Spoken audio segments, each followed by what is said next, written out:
I'm 29M and was engaged to Lisa, 27F. We've been together for 4 years and got engaged 8 months ago. Lisa works as a marketing coordinator for a tech startup, and I'm a project manager for a construction company. We seem like the perfect match, similar goals, shared interests, and we rarely fought about anything serious. My best friend Kevin, 30M, has been in my life since our freshman year of college. We were roommates for 3 years, stood up in each other's college graduations, and he was going to be my best man. Kevin works in software sales and has always been the more outgoing one between us. Where I'm methodical and careful, Kevin is spontaneous and charming. Lisa and Kevin got along great from the moment I introduced them 2 years ago. Kevin would often join us for dinners, weekend trips, and group activities. I loved that my fiancé and best friend genuinely liked each other. It made planning events and spending time together so much easier. The three of us had developed this comfortable routine where Kevin would come over for dinner at least once a week. We'd all go out together on weekends,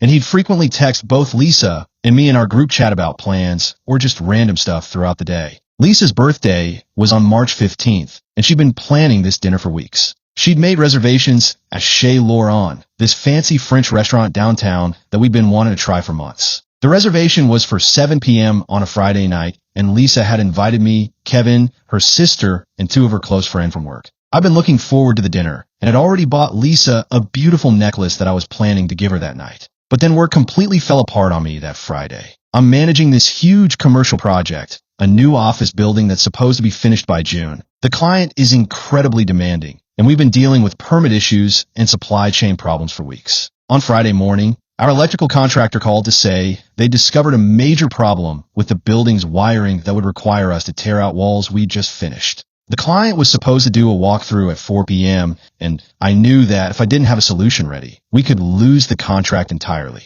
This project represents about 40% of my company's revenue for the year, so the pressure was intense. I texted Lisa around 2 p.m., "We're crisis happening. Might be a few minutes late to dinner, but I'll definitely be there." But as 4 p.m. approached, it became clear that this wasn't going to be a quick fix. The client was furious about the delays, the contractor was giving me conflicting information about solutions, and my boss was breathing down my neck about keeping the project on track. I texted Lisa again at 5:30. "This is getting worse. Might be 30 minutes late. So sorry. Start without me if needed." At 6:45, 15 minutes before the reservation, I was still in a conference room with my boss, the contractor, and the client, trying to work out a solution that would save the project. I called Lisa, but it went straight to voicemail. I left a message explaining the situation and saying I'd get there as soon as I could. The meeting finally ended at 8:15 p.m. I called Lisa immediately, but she didn't answer. I drove straight to the restaurant, but when I got there, the hostess told me that my party had already left. I called Lisa again, and this time she picked up. She was crying. "The dinner's over," she said. "Everyone went home." "I'm so sorry," I said. This work situation was completely out of control. I had no choice but to stay. "You had a choice," Lisa said. "You chose work over me on my birthday." I tried to explain about the project and how much was at stake, but Lisa cut me off. "Kevin explained everything to everyone," she said. "You told them you were dealing with a work emergency and that you felt terrible about missing dinner. But that doesn't change the fact that you weren't here. I know, and I'm really sorry. Let me make it up to you. We can go out tomorrow night, just the 2 of us, wherever you want." "I need some time to think," Lisa said, and hung up. I felt terrible about missing the dinner, but I also felt like Lisa wasn't being entirely fair. This wasn't me choosing to work late on a normal day. It was a genuine emergency that could have cost me my job. When I got home that night, I texted Lisa a long apology and told her I'd dropped off her birthday present on her doorstep. I said I understood she was upset and that I wanted to talk when she was ready. Lisa didn't respond to my text that night or the next day. By Sunday, I was getting worried, so I drove over to her apartment. Her car wasn't there, and she didn't answer when I knocked. On Monday, Lisa finally called me back. She said she'd spent the weekend at her sister's house thinking about our relationship. "I've been doing a lot of thinking about us," she said, "and I think we need to take a break." "A break?" "Lisa, it was one dinner. I know I messed up, but this seems like a huge overreaction."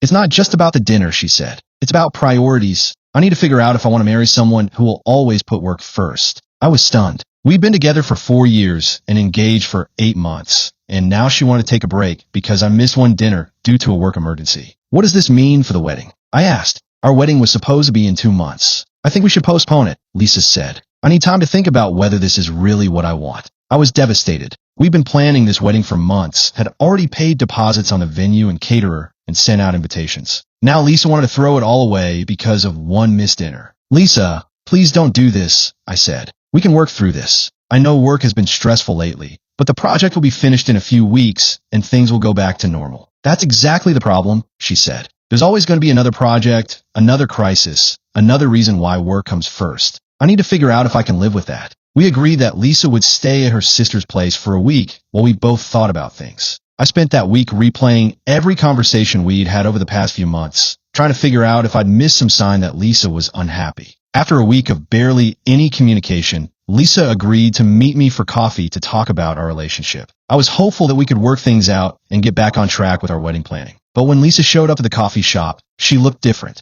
She was wearing a new outfit I'd never seen before, had gotten her hair cut and styled differently, and seemed more confident somehow. I've made my decision, she said before I could even order our drinks. I think we should call off the wedding permanently. I felt like I'd been punched in the stomach. What? Lisa, it's been 1 week. We can't throw away 4 years because of one argument. It's not about one argument, she said. It's about realizing that we want different things. You want a career-focused life where work always comes first. I want a partner who prioritizes our relationship. That's not fair, I said. I've always prioritized our relationship. One work emergency doesn't erase 4 years of putting you first. It's not just about that night, Lisa said. It's about the pattern. You work late constantly, you're always stressed about projects, and you cancel plans before when work came up. I try to argue that every couple has to deal with work stress and that building a career was important for our future together. But Lisa seemed to have made up her mind. I've already called the venue and the caterer, she said. Most of the deposits are non-refundable, but I'll pay for half of the losses. You've already canceled everything? I was shocked that she'd made such permanent decisions without even discussing it with me first. I also think it's best if we don't see each other for a while, Lisa continued. I need space to figure out what I want to do next. I left that coffee shop feeling like my entire life had been turned upside down. In the span of a week, I'd gone from being engaged and planning a wedding to being single and having no idea what had gone wrong. Update, 2 weeks later. Kevin continued to be my main source of support over the next few weeks. He'd come over to my apartment regularly, bringing beer and takeout, and we'd spend hours talking about what had happened. I can't believe she threw away your whole relationship over one missed dinner, Kevin said one night as we were watching a game. I mean, I was there. Everyone understood that you had a work emergency. Did she seem really upset that night? I asked. I keep wondering if there was more to it than she's telling me. Kevin thought for a moment. She was definitely disappointed, but she seemed to handle it pretty well. She made excuses for you to everyone and said she understood that sometimes work emergencies happen. That made me even more confused about why Lisa had reacted so strongly afterward. Kevin was incredibly supportive during this time. He called me every day to check in and listen to me vent about the situation. He kept telling me that Lisa would come around, that she just needed time to cool off. She loves you, man, Kevin said during one of our conversations. She's just hurt right now. Give her some space and she'll realize she's being dramatic.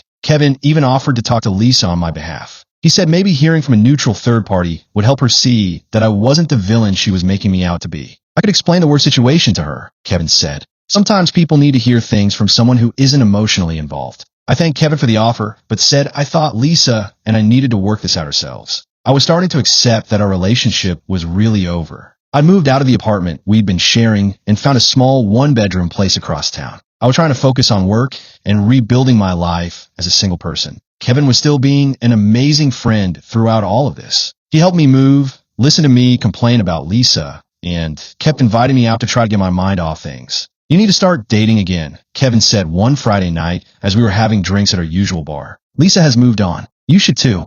What do you know Lisa has moved on? I asked. Kevin looked uncomfortable for a second. I just mean, she called off the wedding. She's probably not sitting around pining for you. Something about the way he said it bothered me, but I couldn't put my finger on what. Have you talked to her lately? I asked. Not really, Kevin said quickly. I mean, we've texted a few times. She wanted to make sure I was okay with everything that happened, since I was supposed to be in the wedding and all. That seemed reasonable. Kevin had been friends with both of us, and it made sense that the breakup would affect him too. But over the next week, I started noticing some weird things about Kevin's behavior. He was being vague about his plans when I'd ask him to hang out. A couple of times when I called him, he seemed rushed to get off the phone. And once when we were having lunch, his phone buzzed with a text, and he quickly turned it face down without looking at it. Update, 1 month later. The thing that really made me suspicious happened on Saturday when I decided to surprise Kevin with tickets to a baseball game. I knew he'd been stressed about work lately, and I thought it would be fun to do something spontaneous together. I drove over to his apartment complex around noon, planning to just show up at his door with the tickets. But as I was walking up to his building, I saw Lisa's car parked in the visitor lot. I stopped dead in my tracks. What was Lisa doing at Kevin's apartment? My first thought was that maybe she was there to pick up something that belonged to me, or maybe she wanted to talk to Kevin about the breakup. But something felt off about the whole situation. I sat in my car for about 20 minutes, trying to decide what to do. Finally, I decided to go knock on Kevin's door and see what was going on. But as I got closer to his apartment, I could hear voices through the window. Lisa and Kevin were laughing about something, and the conversation sounded casual and comfortable, not like a quick visit to pick something up. I stood outside for a few more minutes, listening to them talk. They were discussing grocery shopping and what to make for dinner, like they were planning to spend the evening together. That's when it hit me. Lisa wasn't just visiting Kevin. She was staying there. I felt sick to my stomach. My fiancée and my best friend were living together just a month after Lisa had called off our wedding. I quietly walked back to my car and drove home, my mind racing with questions. How long had this been going on? Had they been seeing each other before Lisa broke up with me? Was Kevin the real reason Lisa had ended our relationship? I spent the rest of the weekend going over every interaction I'd had with both of them over the past few months, looking for signs I'd missed. Kevin's eagerness to support me through the breakup. His suggestion that maybe he should talk to Lisa on my behalf. His knowledge about Lisa moving on. The way he'd been evasive about his own plans lately. By Monday morning, I was convinced that Kevin and Lisa had been having an affair and that the missed birthday dinner had just been Lisa's excuse to end our relationship so she could be with him. I decided I needed to confront them, but I wanted to be strategic about it. I needed proof of what was going on before I made any accusations. I decided to do some detective work before confronting Kevin and Lisa. I needed to know exactly what was going on and how long it had been happening. Over the next few days, I started paying closer attention to their social media activity. Lisa had barely posted anything since our breakup, but Kevin had been posting more than usual. Photos of fancy dinners, expensive wine, trips to places around the city. Nothing that directly showed Lisa, but the timing was suspicious.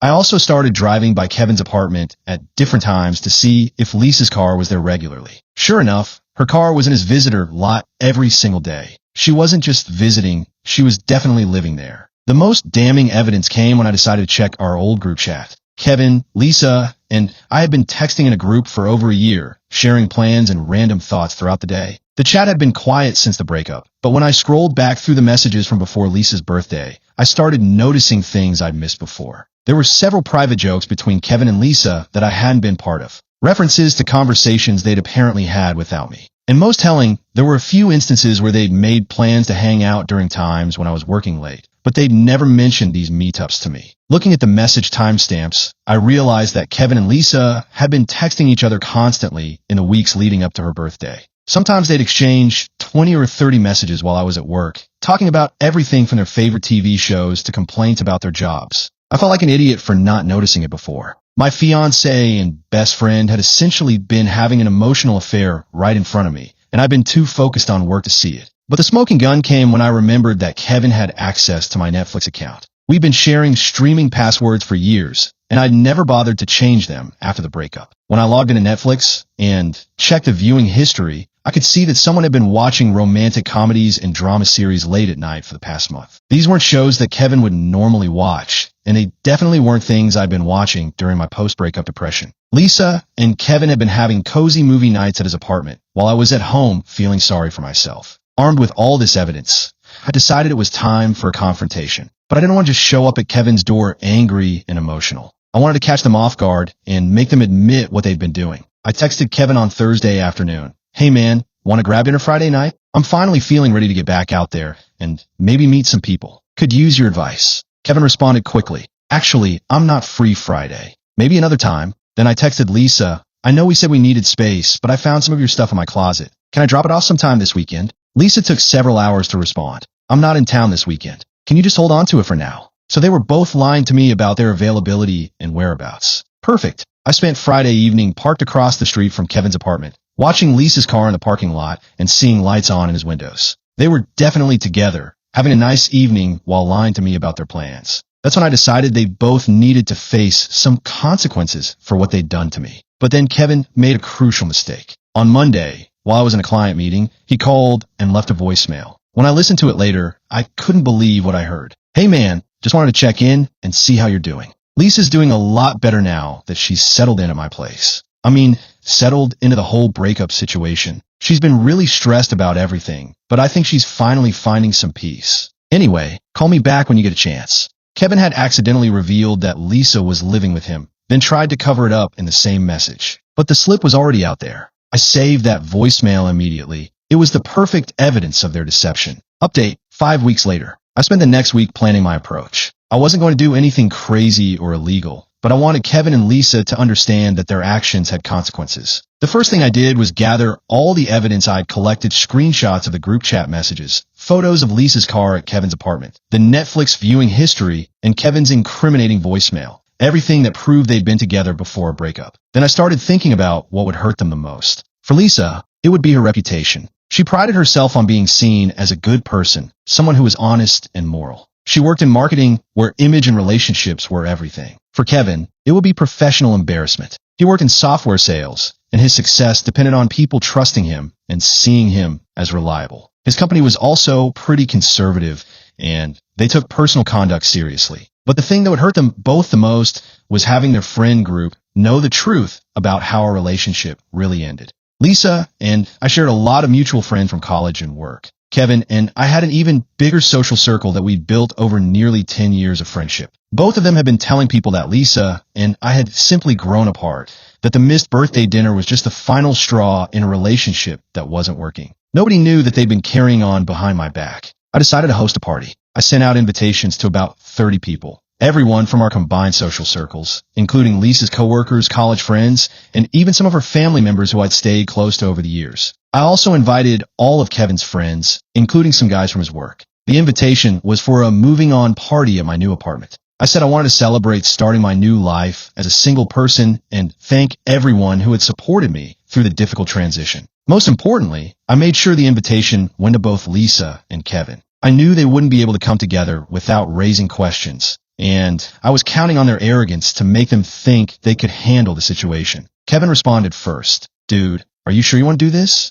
Seems like it might be too soon. I replied, I'm ready to move forward. Besides, I want to thank you for being such a good friend through all of this. You've really been there for me. Lisa's response came a day later. I think it's great that you're ready to move on. I probably shouldn't come though, since things are still awkward between us. I texted back. I think we should both be adult about this. We were together for 4 years. We're going to run into each other eventually. Might as well start somewhere comfortable with friends around. The party was scheduled for Saturday night. I spent the week preparing not just food and drinks, but also a little presentation that I was planning to give. I had printed out all the evidence I collected, the group chat screenshots, photos of Lisa's car at Kevin's place, even a timeline showing how their relationship had developed. I put it all together in a neat folder that I planned to share with everyone at the right moment. The genius of my plan was that I wasn't going to ambush Lisa and Kevin immediately. I was going to let them come to the party, let them feel comfortable and safe, and then reveal the truth when they couldn't escape or control the narrative. Saturday evening arrived, and people started showing up around 7 p.m. I was nervous, but excited to finally expose what had really happened.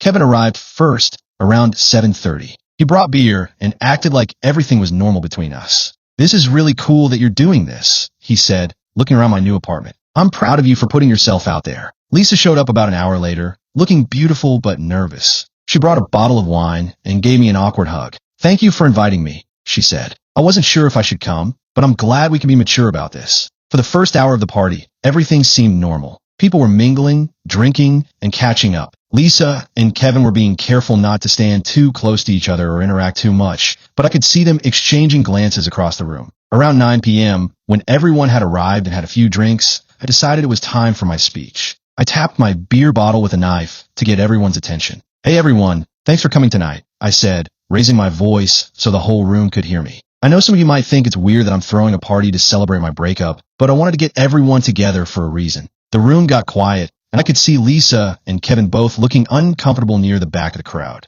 A lot of you have been asking me what really happened between Lisa and me, I continued. And I've been telling people that we just grew apart, that work stress got in the way, that sort of thing. But tonight, I want to tell you the real story. Lisa's face went completely white. Kevin started looking around like he was planning an escape route. The truth is, I didn't lose my fiancée because I missed a birthday dinner. I lost her because my best friend decided he wanted her for himself. I pulled out my phone and started reading from the group chat screenshots. February 20th, while I was working late, Kevin texted Lisa. He's always at the office. When do you get time for yourself? Lisa responded, I know, right? Sometimes I feel like I'm already single. The room was dead silent now. I could see people looking back and forth between me, Lisa and Kevin. February 28th, Kevin to Lisa. Want to grab lunch while he's in meetings? I hate that you're always eating alone. Lisa, that would be great. Don't mention it to him though. He'll just feel guilty. Kevin finally spoke up. Dude, you're taking those messages completely out of context. Am I? I said, pulling out the printed photos. Because I have pictures of Lisa's car parked at your apartment every single day for the past month.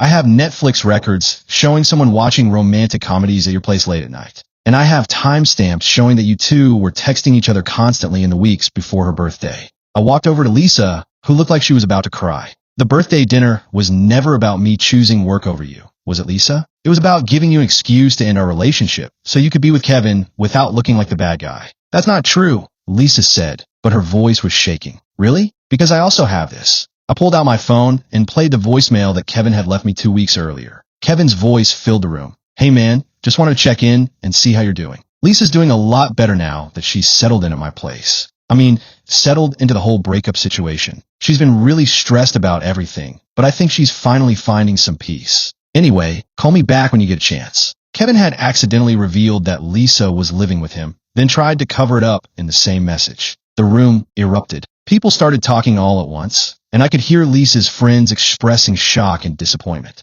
Kevin's coworkers were looking at him like they'd never seen him before. You want to know what really hurts? I said, raising my voice again. It's not that you fell for each other. People can't help their feelings. It's that you lied to me, you used me, and you made me think I was crazy for being suspicious. I looked directly at Kevin. You sat in my apartment for weeks, listening to me blame myself for losing Lisa, knowing the whole time that you were the reason she left. We didn't plan for this to happen, Kevin said desperately. We tried to fight it. When? I shot back. When did you try to fight it? Before you started having secret lunches? Before Lisa moved into your apartment? Or before you both lied to my face about your plans last Friday? Lisa was crying now, and several of her friends had moved away from her. Kevin looked like he wanted to disappear into the floor. I think you both should leave, I said. Everyone else is welcome to stay, but I don't want to see either of you again. Lisa grabbed her purse and rushed toward the door, tears streaming down her face. Kevin followed her, but not before turning back to face the room. You're all going to regret taking his side when you hear the whole story, Kevin said, his voice desperate. What whole story?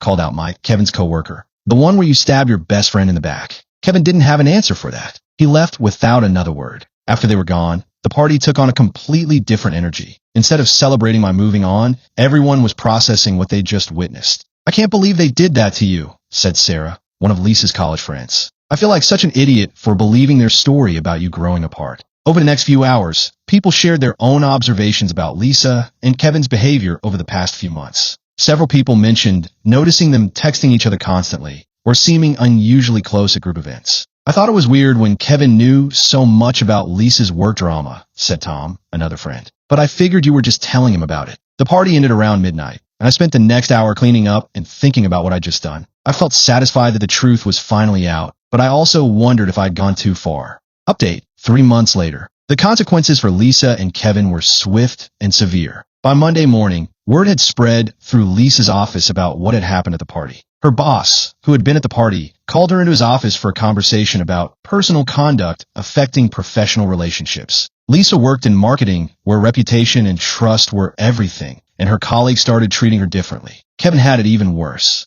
Several of his work friends who had been at the party reported back to their colleagues about his behavior. His company had a strict policy about personal conduct, and sleeping with his best friend's fiancée while lying about it didn't reflect well on his character or reliability. Within 2 weeks, Kevin was passed over for a promotion he'd been expecting. His manager told him privately that the company was concerned about his judgment and trustworthiness. Their relationship didn't survive the public humiliation either. The stress of having their affair exposed, combined with the damage to both of their careers, put enormous strain on whatever feelings they'd had for each other. Lisa moved out of Kevin's apartment 6 weeks after the party. According to mutual friends, they barely spoke to each other during those final weeks. As for me, the reaction to what I'd done was mixed. Most people agreed that Lisa and Kevin had betrayed me and deserved to face consequences. But some thought that publicly humiliating them was too harsh, that I should have handled it privately. I get that you were hurt, my sister told me during a phone call a few weeks later. But don't you think you went a little overboard with the public shaming?